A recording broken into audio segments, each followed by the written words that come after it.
Welcome to I Need a Session. I'm Kim Wilson, your host. This is our very first episode, and I'm so excited. We have a robust show lined up for you.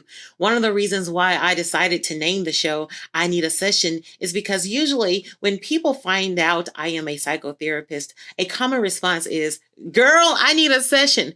I created this safe space for people to share, express, and release their stories. I believe every human being has a story that is connected to the healing of another human being. Our very first guest today is a powerhouse journalist, Jordyn Rolling. She is amazing in front of the camera and behind the camera. But first, leading us off is dancer performer Keith Reeves. He's doing what I call art therapy combined with music therapy. He is an amazing gem as well. Please welcome Keith Reeves as he performs Dream in Process. In what will go down in history as the greatest demonstration for freedom in the history of our nation.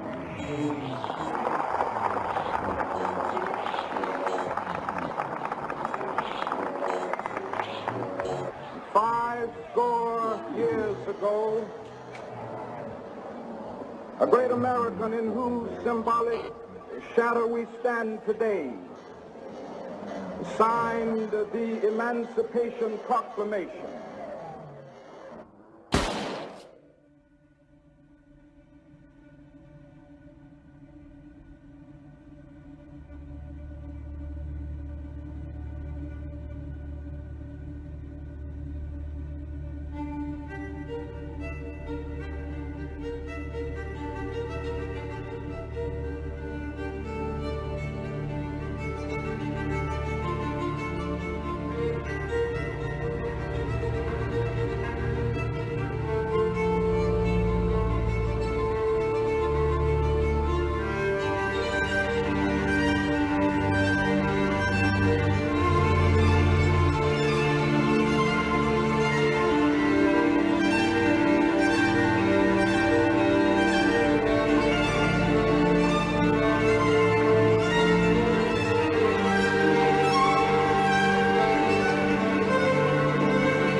Meet powerhouse Jordyn Rolling, a dynamic correspondent and producer for Billboard, NBC, and BET.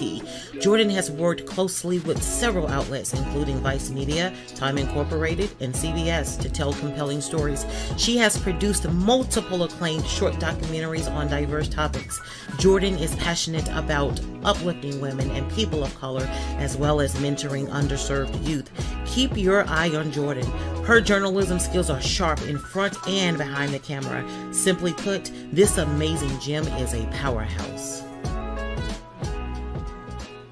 Jordyn, welcome. Thank you so much for having me. I think it's so important for us to stay connected, especially during these trying times. So I appreciate you for creating a safe space for us to communicate and connect on a deeper level. So kudos to you. Thank you. I am just fascinated by who you are and all the work that you've done. She has a wonderful website. Tell them your website, Jordyn. My website is jordynrolling.com. So just my first and last name.com. And of course, across social media. So Twitter, Facebook, Instagram, it's all the same handle at Jordyn Rolling. And my name is Jordyn with a Y. I want to know, Jordyn, how did you get with Billboard and get to be a correspondent with NBC? And you've done so many great things with BET as well. My dad's a doctor. I thought that that's what I was going to do my entire life. I also played soccer competitively. So I went to college, played soccer in college, and at the time had decided medicine wasn't the route for me. And so I chose to be a sports agent. I knew athletics. I knew the sports world something I felt would be in my wheelhouse. So I was studying communications with a minor, or communications with a concentration in public relations, and I was minoring in business in college. And one summer, I randomly was looking for a job. It was my junior year of college, junior year of undergrad. And a friend of mine was working at a local radio station in Sacramento. It was 103.5 KHHM. And I asked if they were hiring for anything. And she told me they were hiring for promotions assistants, which was right in the realm of public relations, which is what I was studying. So I took the job, and the rest is history. They ended up needing to do overnights on air. And I was like, let me try. So that started my on-air career. And from there, I also became a co-host of a Look Live show based in Sacramento. It was a CBS produced show called Mark at the Movies. And it was me, basically, I was 21 years old, getting flown by the major movie studios to New York City and to Los Angeles. And I was sitting down with huge A-list stars like Will Smith, like Hugh Jackman. It was a pretty incredible experience. So from then I was like, okay, so this journalism thing might be something to pursue. I've always loved storytelling. As a kid, I was always either journaling or writing songs, pretending to be someone else, whether I'm like making up plays. So I applied to graduate school. After graduating from Cal State Sacramento, I applied to graduate school, and I got into New York University, NYU, for multimedia journalism. So picked up, left everything, and moved across the country to New York and went to grad school.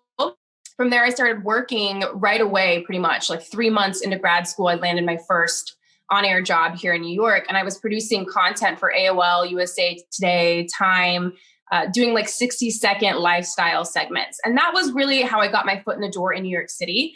I graduated from grad school with a job offer for Al Roker. He has a production company called Al Roker Entertainment. So right out of grad school, I was the host and associate producer of a VC tech business startup news show. And from then, I was able to land a freelance gig hosting for BET. So I was on a show for BET called Yikes.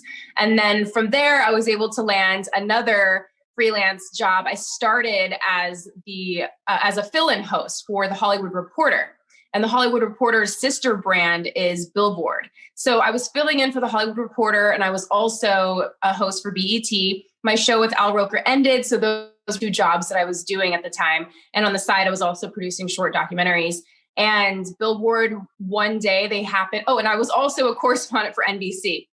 NBC Channel 4 here in New York City, we have a show called New York Live, and it's like lifestyle entertainment. So I was doing those three jobs at the same time. So I was freelancing for BET, freelancing for The Hollywood Reporter, and freelancing for NBC. And The Hollywood Reporter's sister brand Billboard, they had a position open up to be the host and producer of Billboard News here in New York City. So I auditioned and I got the job, and the rest is history. So now I've been hosting and producing for Billboard for 2 years now, and I'm still in the NBC family. I don't do stuff as much because my schedule doesn't permit, but I'm still in the BET family, still in the NBC family. Wow. I mean, there were so many AOLs, AOL, USA Today, Al Roker. My gosh.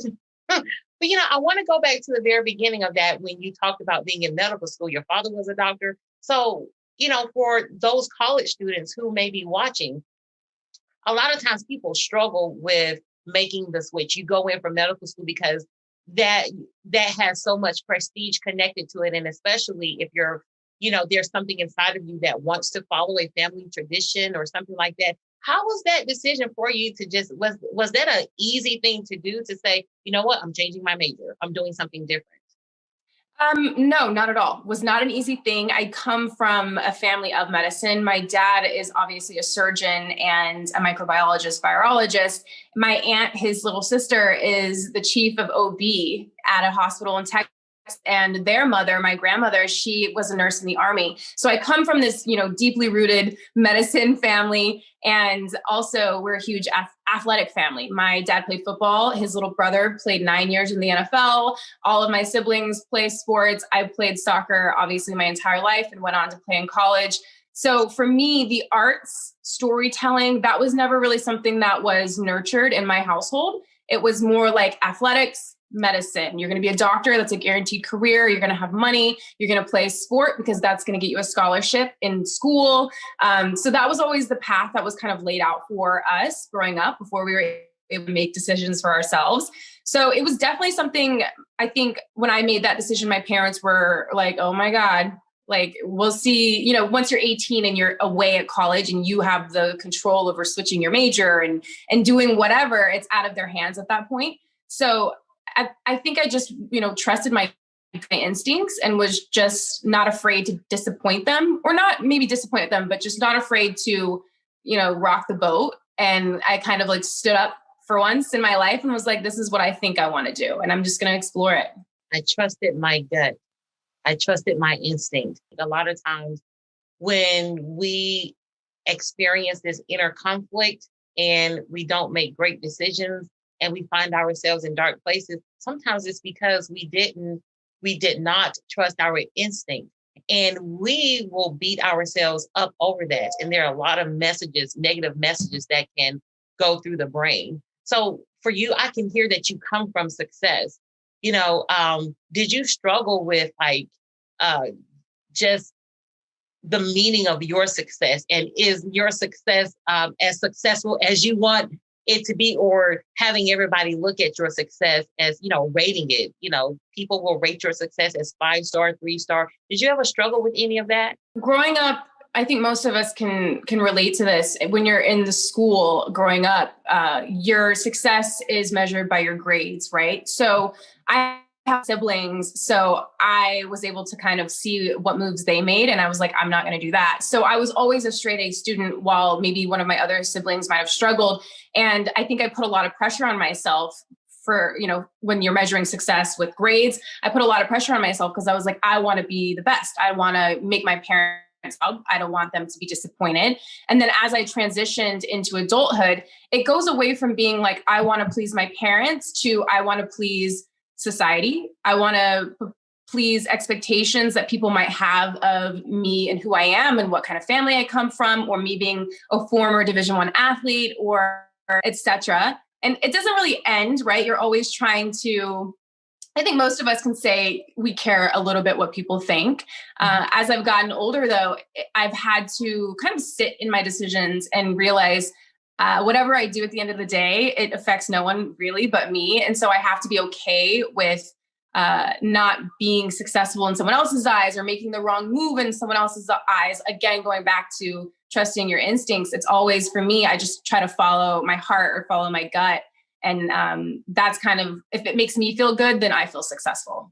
If it makes me feel good, I feel successful. Now, by the time you're being flown to these sets with highly successful people, well-known people, just showing up in the room, that you have a right to be there. You've earned your right to be there. And you have relationships back at home with, well, I'm not sure if all your friends are famous or anything like that. So, just that balance when you are around celebrities all day and you're interviewing, and when you return to your network, what did you encounter any problems, like as you started to grow professionally with friends? Did you find yourself outgrowing friends? It's like, wait a minute, we are, did you experience any of that? Absolutely. I think it's really hard for someone who would be deemed average or normal by society, right? I think it's hard for them to be friends with somebody who is in these inner circles or is around celebrities and not feel some type of envy. So I did have a lot of relationships early on in my career, friendships that ended because there was like a little bit of jealousy from friends, kind of not really understanding the lifestyle. But going back to what you said about feeling like I earned my place to be in these places, while that was happening and people were like, oh my God, Jordyn's doing this, or she was seen with this person. For me, I always felt, that imposter syndrome. I was always like, I'm literally a small town girl from Utah. How the hell did I make it into these circles?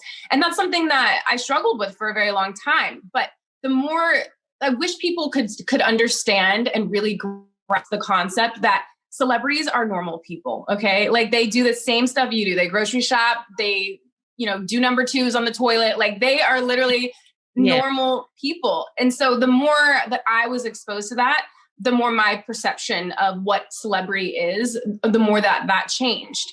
So now, while I do have many friends who are considered celebrities, I don't see them that way. I see them as normal people. I think this view of celebrity, it comes down to like influence and following fans. And I think that that's so beautiful because they're known for their artistry. But when you get them to know them on a human level, they're just normal people. And that's how I want us all to view each other. And I wish this idea of celebrity wasn't so like provocative, right? I hate that. But I feel like, yeah, I mean, for a minute there, I didn't think that I belonged in these spaces. But now that I'm here, I'm just trying to make everyone realize like it's not that cool. Two words stood out for me: jealousy and envy. How did you even deal with that? And did you think to yourself, no, that couldn't be it? And there was somebody, who's very close to you, maybe like a cousin or somebody who's known you forever, and they're saying, Jordyn, they're jealous. You know, how did you even manage that and was able to call that what it is and be able to say, it's time for this friendship to end. It's time for this relationship to end. So when I was still living in California before I even moved to New York, the early friendships are about like, those were more based off of, I think, jealousy and envy, maybe because of the opportunities I had and maybe because of my looks a little bit. But as I transitioned into being in New York, those, you kind of pick them out really quickly. People or girls in particular that want to be around you because of maybe, the parties you can bring them to, or, the circles, the celebrities you can introduce them to. And it's really easy to see because they're very one-sided friendships, right? Like when you hang out with someone and all they do is talk about themselves, or, they're really easy to pick out. So for me, it was a matter of trial and error, obviously. I've had some close girlfriends who, now that I look back, I would consider them just like more like social friends because they were never really there for me on an emotional level that I feel like real relationships are rooted in.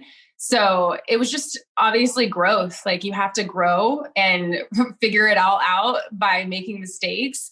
And it's great because you hope that you'll have friendships that last forever, but that's kind of the name of the game, I think, in entertainment. And when you choose that life, you're always going to be wondering what people's intentions are with you. I want to make sure that people, they get this nugget because it's very important to pay attention. Usually if you pay attention, you will get what you need. And what you just said, if you are with somebody and they're always talking about themselves, there's your information, just even that alone, especially when you just meet somebody, just paying attention to that particular characteristic in that person, that helps you to make a beautiful decision. So one of the things that just stood out for me too, in when you said because of my looks, and I want to just kind of pivot a little bit because I do know in the Black community, if your skin tone is dark, there's a certain perception. If your skin tone is light, and then we deal with this whole colorism thing. For you, coming from Utah and moving to California, moving to New York and working your way up, did you have to deal with any of that? It's really interesting. Like my childhood in Utah was very tricky. I grew up with a lot of identity issues because me and my sisters were the only people in our town, and we're mixed. So like my dad was the only like full Black person I was around. And so that always kind of played with my identity and my confidence growing up. And then as I got into these professional spaces, early on, you realize, while I'm not, and I totally am, I'm one of those people who thinks that there needs to be more representation across the board of people of all shades. It doesn't matter. I think that everyone needs to have a place and it needs to be equal. And that equity is what we talk about, right? Like I want that for everyone. But I found early on, I would be pinned as the Black girl. So like whenever I worked on shows outside of BET, I would fill a space. I would be the Black girl, the casted Black girl. Then there may be like another white person or a Latin person. They're always trying to fill roles in entertainment, right? It's always about casting the right balance to represent who you think your audience will be. So I always had that pressure of being the Black person, and I know that could be very controversial to darker skinned women because it's like, what about us? And I always felt that. And then it's like reversely, when I was at BET, I would get comments from people like, Jordyn's like a Black girl from Canada, and it was because of me being from Utah, maybe the way I speak, and probably because I am mixed, right? Like, so I've always struggled with my identity. And I think a lot of that has to do with me being biracial and having that be such a huge factor. But now I think at the time when I was younger, I was still trying to figure out who I was, leading into high school, college, still trying to figure out like who I was, how I identify. And now I'm at this place, I'm 28 years old. Now I'm at this place where I'm just like, I don't really care like what people want to put onto me. I know how I feel, and I know what I want to represent. And that is like, I consider myself a Black woman. I represent Black women, I think, in a positive way. And I fight for Black women of all shades. And that to me is the most important thing. That's why I want to go right there, because there are a lot of people who will watch this and they didn't even know to kind of have the language to say, yes, I struggle with identity issues. Because you said what you just said, they're going to say, oh, that's what it is, identity. Like, how did you even get to this space to say, well, I know what I want? Because I heard that I know. So that's where the healing space is. That's how you know you've arrived. So how did you get from having these identity issues to kind of being able to say solidly, this is who I am, this is what I want, this is what I need? Growing up, I was always someone that didn't really quite fit in, right? And you always can feel it. Like, I was a lot of white kids. I went to school with white kids. So I never felt like I belonged. And then in college, you get exposed to more people, more diversity. So then I was exposed to way more Black people. And I was like, this feels like home. This feels more comfortable. Like, now I feel like I don't have to mask who I am or my personality traits that people would deem certain stereotypes, or I was able to just kind of let that naturally come out. And it's always a balance, right? Because people talk about code switching in the workplace, et cetera. Like, that was my entire life, was code switching, right? So as I got older, it was more about just like, again, trusting your instinct and being like, acting this way to please someone, or acting a way that I think is what's more palpable in this certain social situation or setting. It started to feel wrong, right? I wanted to be true to myself. So it was kind of just a matter of finding your tribe as you get older, and like realizing what people you relate to the most, what people you feel safest with, what people, just that in general. It's just kind of growing into it and realizing, my childhood, where I always felt like I stood out, it was because I wasn't supposed to fit into that group, right? I was supposed to fit in the Black community, which was where I really kind of came into my own. Yeah. As you were talking, what came up for me, it's like, I'm not apologizing. If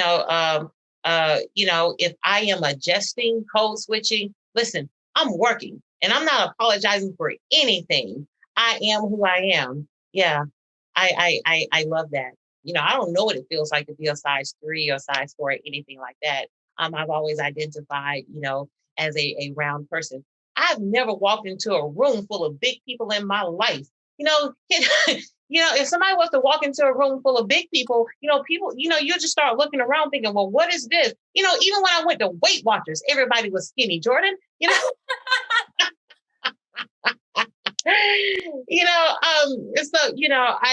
I've always known what it felt like to be inside of my own skin. And I just think it's so wonderful when a person arrives at this place when you are comfortable in your own skin. And it's so liberating when you can lift your voice and say what you need and what you want. You're 28 years old, Jordyn. You have been around celebrities and, you had these amazing jobs. I mean, is it difficult to date, or has it been difficult to date? Yes, it has. Yes, it has. My earliest relationships, like I had a high school boyfriend my senior year of high school. I dated people in college, and then you move into a space where you're around these influential, also intimidating people. And I think that can make you seem intimidating to men, right? So I don't think men in general want a woman that's style or not smart or whatever. But I think that strong, intelligent women are intimidating to a lot of men. And so for me, especially young boys, let's say, right? Like when you're a young guy in your 20s, you're not really a man yet, I feel. So for me, it was like having to dumb myself down. Ooh. Or like, be somebody I wasn't to make you feel more secure in like whatever phase of your life you're in. That was a lot of it for me. Like a lot of my early relationships were me having to try to make myself feel small to help boost his ego. And I'm at this place now, I've been through some really rough, rocky relationships. And now it's like, again, going back to being unapologetic. I'm just like, I don't want to change for anyone, not for coworkers or a corporate space, not for a romantic partner. That's not where I'm at anymore. Like I want health and wealth, and I'm sticking to that. So yeah, it's definitely tough when you're a smart woman, and also it can be intimidating for a man when you're around, celebrities who have money. And I've also dated people that were in that circle, right? It's just relationships are tricky, right? In general, it doesn't matter if you're dating normal, average, or someone who's a celebrity. It's all tricky across the board. But for me, I think the biggest lesson throughout it all was to never make myself smaller, just to shine and be exactly who I am, and the right person will come along. When you think about who you were even 5 years ago, 6 years ago, dating, and when, somebody showed up in your life, could you see, well, really what comes up for me is the word insecurity. When I hear intimidation, I see insecurity attached right next to it. When you were dating back then, and if somebody you saw that intimidation factor, did you even know what you wanted inside of a guy? I moved to New York knowing no one. So it was very easy for me to be kind of preyed upon or like taken advantage of, because for example, like one of my first relationship here in New York ended up being a very long, tumultuous one. And I didn't know what I was getting into. I felt comfortable in that relationship. And in the end, obviously it ended up being completely toxic and wrong, but I didn't know what I was getting into. And I think that person did know that I was kind of this vulnerable, fresh off the boat, new doe-eyed Jordyn Rolling in New York City. So I think I was preyed upon in that sense, but it takes like an awakening all of a sudden, right? For you to be like, how did I get here? And how do I get out of this situation? And I kind of had one of those like aha moments where I was like, this is not what I want for my life. And also, you're viewed as this like strong, amazing woman by so many other people, but how did I not, am I really representing that to other people when I myself behind closed doors am letting something that's so unhealthy for me continue on? That was like the hardest part for me, I think. There are a couple of nuggets in there, and I don't want people to miss this. One, that whole awakening thing. So, when we walk around, I'm always thinking about tools. When we walk around with self-awareness, paying attention to what we feel, what we think, what we experience inside, that certainly can help us to take a step back and make some adjustments.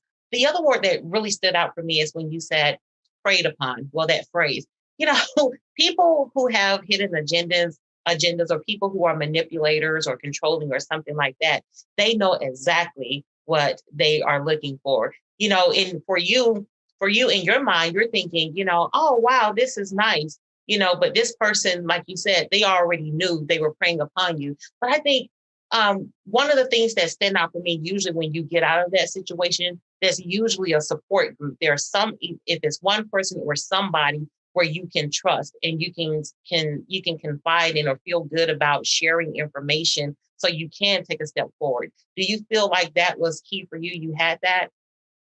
I had that while I was in the relationship, but you ignore it, right? People telling you like, this isn't the right situation for you. Like, why do you go through this? You're crying again. But you don't really listen to it. In the end, regardless of what support I had, it was something that I had to do on my own. I had to make a decision for myself, but coming out of it, having that support was absolutely crucial. Like for me, having a therapist, I think is the easiest part because you feel no judgment, right? From like your peers, your family members. So having a therapist was something that I found completely helpful, whether it was to feel affirmed and validated or to be held accountable for my own actions and my own wrongdoings. But also definitely having a good local support, like having people that I could run and hang out with. I mean, not now, right? But having people I could go run and see or hop on FaceTime with, that was very important for me to not kind of relapse, right? But you just gave some nuggets in there. And that's why we are sitting inside of this show called I Need a Session. I just heard one, I saw a therapist. That's your tool. That's your resource. And just even being able to be inside of this non-judgmental zone. Two things we don't like as human beings. We don't want to be judged, and we do not like to look stupid. We have a big issue with that. So just connecting with that safe space. And when I heard her use words like affirmed and being validated and being held accountable, that's where we want to be. And that is the thing that creates a shift. I want you all to get right here in this moment. At any given moment, we are always more than just anything. Professionally, yes, I am a counselor, but at any given moment, I can be a podcaster, a TV host, I can be a cook. And Miss Jordyn here, at any given moment, she can be a director, she can be a filmmaker. It's all there. I mean, it's there. I mean, so much is inside of her.